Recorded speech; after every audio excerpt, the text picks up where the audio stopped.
Praise Lord. കർത്താവായ യേശു ക്രിസ്തുവിൻ്റെ തിരുനാമം വാഴ്ത്തപ്പെടുമാറാകട്ടെ. ഈ നല്ല പ്രഭാതത്തിൽ ട്രംപറ്റ് മീഡിയ എന്ന് പറയുന്ന ഈ ചാനലിലൂടെ നിങ്ങളോടൊരുമിച്ച് അല്പസമയം ദൈവത്തിൻ്റെ വചനവുമായി ആയിരിക്കാൻ സർവശക്തനാദി ഒരുക്കി തന്ന വിലപ്പെട്ട അവസരത്തിനായി ദൈവത്തെ സ്തുതിക്കുന്നു. വിശുദ്ധ തിരുവെഴുത്തിൽ നിന്നും ഈ പ്രഭാതത്തിലൊരു ചെറു സന്ദേശം നിങ്ങളുമായിട്ട് പങ്കുവെക്കുവാൻ ഞാൻ ആഗ്രഹിക്കുകയാണ്. യേശു തമ്പുരാൻ്റെ പ്രവർത്തന മേഖലകളിൽ 3.5 വർഷത്തെ തൻ്റെ ശുശ്രൂഷാതലങ്ങളിൽ കർത്താവ് ഒത്തിരി അത്ഭുതങ്ങളും അടയാളങ്ങളും വീര്യപ്രവർത്തികളൊക്കെ ചെയ്തതായി വിശുദ്ധ തിരുവെഴുത്തിനകത്ത് കാണുന്നുണ്ട്. അതിനകത്ത് 4 സുവിശേഷങ്ങളും ഏറ്റവും പ്രധാനപ്പെട്ടതാണ്. അപ്പോൾ തന്നെ തൻ്റെ അരുമ ശിഷ്യനായ, തൻ്റെ ഏറ്റവും പ്രിയ ശിഷ്യനായ, യേശു സ്നേഹിച്ച ആ ശിഷ്യനായിരിക്കുന്ന യോഹന്നാൻ അപ്പോസ്തലൻ എഴുതിയ മനോഹരമായൊരു സുവിശേഷം, യേശു തമ്പുരാൻ്റെ കൂടെ സന്തത സഹചാരിയായി തോളോട് തോൾ ചേർന്ന് നടന്ന യോഹന്നാൻ താൻ കേട്ടറിഞ്ഞതല്ല, താൻ അനുഭവിച്ചും കണ്ടുമറിഞ്ഞ കാര്യങ്ങളാണ് തൻ്റെ സുവിശേഷത്തിനകത്ത് ആധികാരികമായി രേഖപ്പെടുത്തിയിരിക്കുന്നത്. ആ സുവിശേഷത്തിനകത്തെ പ്രധാനപ്പെട്ട ഒരു കാര്യം അല്പസമയം ഷെയർ ചെയ്യുവാൻ ഞാൻ കർത്താവിൽ ആഗ്രഹിക്കുന്നു.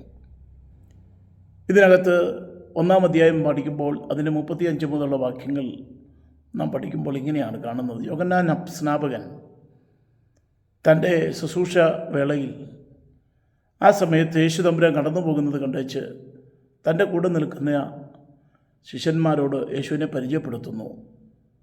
ലോകത്തിൻ്റെ പാപത്തെ ചുമക്കുന്ന ദൈവത്തിൻ്റെ കുഞ്ഞാട് പോകുന്നു. മനോഹരമായൊരു സ്റ്റേറ്റ്മെൻറ്റാണ് യേശു തമ്പുരാനെക്കുറിച്ച് യോഹന്നാൻ സ്നാപകൻ പറയുന്നത്. ഇത് കേട്ട് യേശുവിൻ്റെ പിന്നാലെ യോഹന്നാൻ്റെ 2 ശിഷ്യന്മാർ പോയി. അവർ യേശുവിൻ്റെ പിന്നാലെ ചെല്ലുന്നത് കണ്ടപ്പോൾ യേശു തമ്പുരാനോട് ചോദിച്ചു, നിങ്ങളെന്താ അന്വേഷിക്കുന്നു? അപ്പോൾ അവർ പറഞ്ഞത്, നീ എവിടെ പാർക്കുന്നു? അപ്പോൾ യേശു തമ്പുരാൻ പറഞ്ഞ മറുപടി, വന്ന് കാണി. അവർ യേശുവിൻ്റെ കൂടെ പോയി അവിടെ പാർത്തതിന് ശേഷം അവർ അറിഞ്ഞ ആ കാര്യം, യേശു തമ്പുരാൻ്റെ കൂടെ പാർത്ത കാര്യം വളരെ ആവേശത്തോടും സന്തോഷത്തോടും അവർ ഓടിച്ചെന്ന് ആ പോയ കൂട്ടത്തിൽ ശിമോൻ പത്രോസിൻ്റെ സഹോദരൻ അന്ത്രയോസ് ഉണ്ടായിരുന്നു. ആ അന്ത്രയോസ് ഓടിച്ചെന്ന് തൻ്റെ സഹോദരനായ ശിമോൻ പത്രോസിനോട് പറഞ്ഞു, ശിമോനെ, ഞങ്ങൾ യേശുവിനെ കണ്ടെന്നോ ഒരു മനുഷ്യനെ കണ്ടെന്നോ ഒരു ഗുരുവിനെ കണ്ടെന്നോ ഒന്നുമല്ല പറഞ്ഞത്. ശിമോൻ്റെ അടുക്കൽ ചെന്ന് പറഞ്ഞു, ഞങ്ങൾ മശിഹായെ എന്ന് വെച്ചാൽ ക്രിസ്തുവിനെ കണ്ടു. ആ വാക്കിനകത്ത് ഭയങ്കര സന്തോഷമുണ്ടായിരുന്നു, ആവേശമുണ്ടായിരുന്നു. എന്തോ നേടിയെടുത്തൊരു പ്രതീതി പോലെ സന്തോഷത്തോടെ പറഞ്ഞു, ഞങ്ങൾ ആരെ കണ്ടു? കാത്തിരുന്നവനെ കണ്ടു, മശിഹായെ കണ്ടു. ആഴമേറിയൊരു വെളിപ്പാട് ആർക്ക് കിട്ടി? അന്ത്രയോസിന് കിട്ടി. അതുമാത്രമല്ല ചെയ്തത്, അന്ത്രയോസ് ശിമോനോട് പറഞ്ഞു, നിന്നെ യേശുവിൻ്റെ അടുക്കിലേക്ക് കൊണ്ടുപോയി നീ ഒന്ന് പരിചയപ്പെടണം, നിന്നെ ഒന്ന് പരിചയപ്പെടുത്തുവാൻ ആഗ്രഹിക്കുന്നു. ശിമോനെ വിളിച്ചു കൊണ്ടുപോയി യേശുവിൻ്റെ മുമ്പിൽ നിർത്തി. അവിടെ ആ 1-ാം അധ്യായത്തിൻ്റെ 42-ാം വാക്യം വായിക്കുമ്പോൾ അവനെ യേശുവിൻ്റെ അടുക്കൽ കൊണ്ടുവന്നു. യേശു അവനെ നോക്കി. ശിമോനെ യേശു നോക്കി. അതിൻ്റെ അർത്ഥം, ശിമോനെ യേശുവെ നോക്കിയത്, ശിമോനൊരു മുക്കുവനാണ്. മീൻ പിടിക്കാൻ അറിയാവുന്നവനാണ്, വലയറിയാൻ അറിയാവുന്നവനാണ്, ചൂണ്ടയിടാൻ അറിയാവുന്നവനാണ്, പാരമ്പര്യമായി തൊഴിൽ ചെയ്യുന്നവനാണ്. എന്നാൽ ആ നോട്ടമല്ല യേശു തമ്പുരാൻ നോക്കിയത്. ഇതൊക്കെ അവൻ്റെ ജീവിതത്തിൽ നാളുകളായി ചെയ്തു വരുന്ന കാര്യമാണെങ്കിലും യേശു തമ്പുരാൻ നോക്കിയത് തൻ്റെ കൂടെ താൻ തിരഞ്ഞെടുക്കാൻ പോകുന്ന ശിഷ്യന്മാരുടെ കൂട്ടത്തിൽ, 12 അപ്പോസ്തലന്മാരുടെ കൂട്ടത്തിൽ 1-ാമനായി തീരാൻ ഇവൻ യോഗ്യനാണ്. അടുത്തത് യേശു തമ്പുരാൻ്റെ നോട്ടത്തിൽ വന്ന മറ്റൊരു കാര്യം,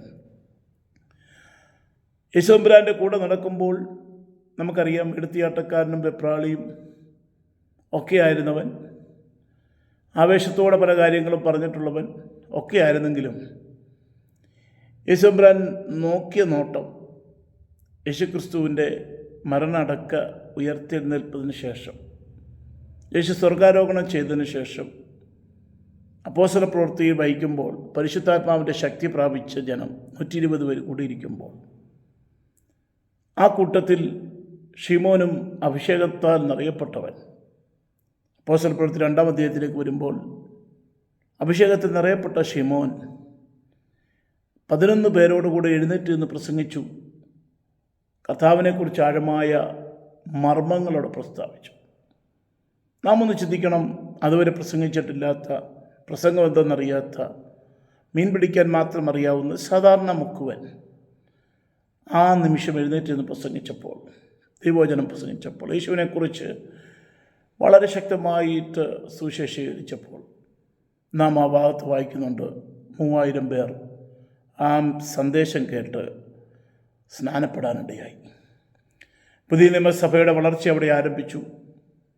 അത് പിന്നീട് 5000-ആയി. സഭ വളർന്നു പെരുകി. അനേകർ ആ തിരുവചനത്തിലേക്ക് ആകർഷിക്കപ്പെട്ടു. അവിടെ ഒരു വചനമുണ്ട്, കർത്താവ് രക്ഷിക്കപ്പെടുന്നവരെ ദിനംപ്രതി സഭയോട് ചേർത്തു. തീർന്നില്ല. 3-ാം അധ്യായത്തിലേക്ക് വരുമ്പോൾ 40 വർഷമായി ജന്മനാ മുടന്തനായൊരു മനുഷ്യനെ ശിമോൻ പത്രോസ് അവനെ നോക്കി പറയുന്നുണ്ട്, നസ്രയനായ യേശു ക്രിസ്തുവിൻ്റെ നാമത്തിൽ നടക്കാൻ. ആ വാക്കിൻ്റെ മുമ്പിൽ അവൻ്റെ നരിയാണികൾ ഉറച്ചു. അവൻ കുതിച്ചെഴുന്നേറ്റ് തുള്ളിച്ചാടി ദൈവത്തെ മഹത്വപ്പെടുത്തി. പത്രോസ് പോകുന്ന വഴിയിൽ, അവൻ പോകുന്ന ആ വഴിയിൽ അവൻ്റെ നിഴല് തട്ടി സൗഖ്യമാകാൻ രോഗികളെ കൊണ്ടു കൊടുത്തു. തീർന്നില്ല. മരിച്ചുപോയ തബീതായെ കുളിപ്പിച്ച് മാളികമുറി കിടത്തിയപ്പോൾ എല്ലാവരെയും പുറത്താക്കിയേച്ച് ശിമോൻ പത്രോസ് അവളെ വിളിച്ചു. തബീതായെ എഴുന്നേൽക്കുക എന്ന് പറഞ്ഞു. അവളെ എഴുന്നേറ്റു. പ്രിയമുള്ളവരെ, യേശുമ്പുരാൻ്റെ നോട്ടത്തിൽ ഇതെല്ലാമുണ്ട്. യേശുമ്പുരാൻ നോക്കിയത് അവൻ്റെ അന്നത്തെ സ്ഥിതിയോ അവസ്ഥയല്ല, അവൻ്റെ ഭാവിയെ നോക്കി, അവൻ്റെ ശുശ്രൂഷാ തലങ്ങളെ നോക്കി, അവൻ്റെ ജീവിതത്തിൽ വരാൻ പോകുന്ന ദൈവപ്രവൃത്തികളെ നോക്കി. എന്നാൽ യേശുവിനെ തള്ളിപ്പറഞ്ഞു. അവൻ പ്രാഗി, ആണയിടാൻ ശാപവാക്കുകൾ പറഞ്ഞു, പല കാര്യങ്ങൾ ചെയ്തതായിട്ട് നമുക്ക് കാണാൻ കഴിയും. പക്ഷേ അതെല്ലാം തമ്പുരാൻ പുറത്തു കൊടുത്തു. കാരണം യേശുവിന് അവനെ ആവശ്യമുണ്ടായിരുന്നു. അവൻ മടങ്ങി വന്നു.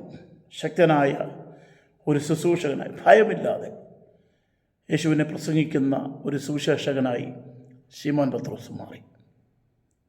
യേശുമ്പുരാൻ എല്ലാത്തിനും പ്രാധാന്യത കൊടുക്കുമ്പോൾ യേശുവിൻ്റെ അടുക്കിലേക്ക് ശിമോനെ കൊണ്ടുവന്ന, അല്ലെങ്കിൽ പത്രോസിനെ കൊണ്ടുവന്ന അന്ത്രയോസിന് ഒരസൂയം തോന്നിയില്ല. കാരണം അവൻ അഭിമാനിക്കാൻ വകയുണ്ട്. ഇവനെ യേശുവിൻ്റെ അടുക്കൽ പരിചയപ്പെടുത്തിയത് ഞാനാണ്. അത് നിമിത്തം അവൻ ശുശ്രൂഷകനായി, അവൻ ദൈവകൃപയിലായി, അവൻ അറിയപ്പെടുന്നവനായി, പ്രസിദ്ധരായ അത്ഭുതങ്ങളും അടയാളങ്ങളും ശിമോൻ പത്രോസിലൂടെ കർത്താവ് ചെയ്യിക്കുന്നതൊക്കെ കണ്ട് അവന് സന്തോഷമാകുവാനിടയായി. പ്രിയമുള്ളവരെ, ഞാനൊരു കാര്യം നിങ്ങളോട് പറയുവാൻ ആഗ്രഹിക്കുന്നത്, ലോകം നമ്മെ നോക്കുന്നത് നമ്മുടെ ആ സാഹചര്യങ്ങളാണ്, നമ്മുടെ അവസ്ഥകളാണ്, നമ്മുടെ പരിതാപകരമായ സ്ഥിതിയാണ്. നമ്മൾ ആരാണ്, എന്താണെന്നൊക്കെയുള്ള ചിന്തയോടെ ലോകം നമ്മെ മുൻവിധിയോടെ അപേക്ഷിക്കുന്നത്. എന്നാൽ കർത്താവ് എന്നെ നിങ്ങളെ നോക്കുന്നത് അങ്ങനെയല്ല. നമ്മുടെ ഭാവിയിലേക്ക് കർത്താവ് നോക്കുന്നത്, നമ്മുടെ ജീവിതത്തിൽ വരാൻ പോകുന്ന ദൈവപ്രവൃത്തിയുടെ ആഴങ്ങളിലേക്ക് കർത്താവ് നോക്കുന്നത്, നമ്മുടെ ശുശ്രൂഷാ തലങ്ങൾക്ക് വരാൻ പോകുന്ന വ്യത്യാസങ്ങൾ, നമ്മളാരാകും, എന്താകും, നമ്മളെങ്ങനെയായി തീരുമെന്നുള്ള ആ ഒരു മനോഭാവത്തോടെയാണ് യേശു തമ്പുരാൻ നമ്മെ വീക്ഷിക്കുന്നത്. അതുകൊണ്ട് നമ്മൾ ഭാരപ്പെടേണ്ട കാര്യമില്ല. ലോകം നമ്മളെ എന്തൊക്കെ പറഞ്ഞാലും, ആരൊക്കെ നമ്മെ ആക്ഷേപിച്ചാലും, ആരൊക്കെ നമുക്ക് വിധി എഴുതിയാലും, ആരൊക്കെ നമുക്ക് മാർക്കിട്ടാലും നമ്മളതിനകത്ത് ഭാരപ്പെടേണ്ട. നീ ഇവിടം വരെ ഉള്ളൂ, നീ ഇത്രയേ ഉള്ളൂ, നീ ഇതിനപ്പുറത്തൊന്നും ആകത്തില്ലെന്നൊക്കെ പറഞ്ഞാലും സ്വർഗം പറയുന്നു അല്ല. മാനുഷിക വാക്കുകൾക്ക് നമ്മെ മുറിപ്പെടുത്താൻ കഴിയുമ്പോൾ ദൈവം പറയുന്നു, ദൈവം നിന്നെ ആശ്വസിപ്പിക്കുക മാത്രമല്ല, സാന്ത്വനപ്പെടുത്തുക മാത്രമല്ല, നല്ലൊരു ഭാവി ഒരുക്കിത്തരാൻ, ആർക്കും അസൂയ തോന്നുന്ന ഒരു വളർച്ച ജീവിതത്തിൽ ഒരുക്കിത്തരാൻ ദൈവം വിശ്വസ്തനാണ്. ഞാൻ എൻ്റെ ഈ സന്ദേശം, ഈ രാവിലെ ഈ ലഘു സന്ദേശം അവസാനിപ്പിക്കുമ്പോൾ നാം ഒരു കാര്യം ഓർക്കണം. നമ്മുടെ ഭാവിയെ അറിയുന്ന, നമ്മുടെ ജീവിതത്തിൻ്റെ മുന്നോട്ടുള്ള യാത്രകളെ അറിയുന്നൊരു സ്വർഗം, മറ്റുള്ളവൻ്റെ മുമ്പിൽ നമ്മെ ലജ്ജിപ്പിക്കാതെ നമ്മെ മാനിച്ച് നടത്തുന്ന ആ നല്ല കർത്താവിനെ നമുക്കിന്ന് പകൽക്കാലം മുറുകെ പിടിക്കാം. ആ കർത്താവിൽ നമുക്ക് ആശ്രയിക്കാം. നമ്മുടെ ഇന്നത്തെ സ്ഥിതികളെ അറിഞ്ഞുകൊണ്ട്, ഇന്നത്തെ സാഹചര്യങ്ങളെ നോക്കിക്കൊണ്ട്, നമ്മുടെ നാളത്തെ ഭാവിയെ വിലയിരുത്താതെ കർത്താവിൽ ആശ്രയിച്ചുകൊണ്ട്, കർത്താവിൽ ശരണപ്പെട്ടുകൊണ്ട്, കർത്താവ് നമ്മെ വിടുവിക്കുന്ന, നമ്മെ രക്ഷിക്കുന്ന, നമ്മെ മാനിക്കുന്ന ഒരു ദിവസമുണ്ട് എന്ന് മനസ്സിലാക്കിക്കൊണ്ട് പൂർണ്ണ പ്രത്യാശയോടെ കർത്താവിന് വേണ്ടി ജീവിപ്പാൻ ദൈവമായ കർത്താവ് നമ്മെ സഹായിക്കട്ടെ എന്ന് പറഞ്ഞുകൊണ്ട് എല്ലാവരെയും ദൈവം അനുഗ്രഹിക്കപ്പെട്ടൊരു നല്ല ദിവസം നൽകട്ടെ എന്ന് ആശംസിച്ചുകൊണ്ട് ഞാൻ എൻ്റെ വാക്കുകളെ ചുരുക്കുന്നു. ദൈവമായ കർത്താവ് നമ്മെ അനുഗ്രഹിക്കുമാറാകട്ടെ.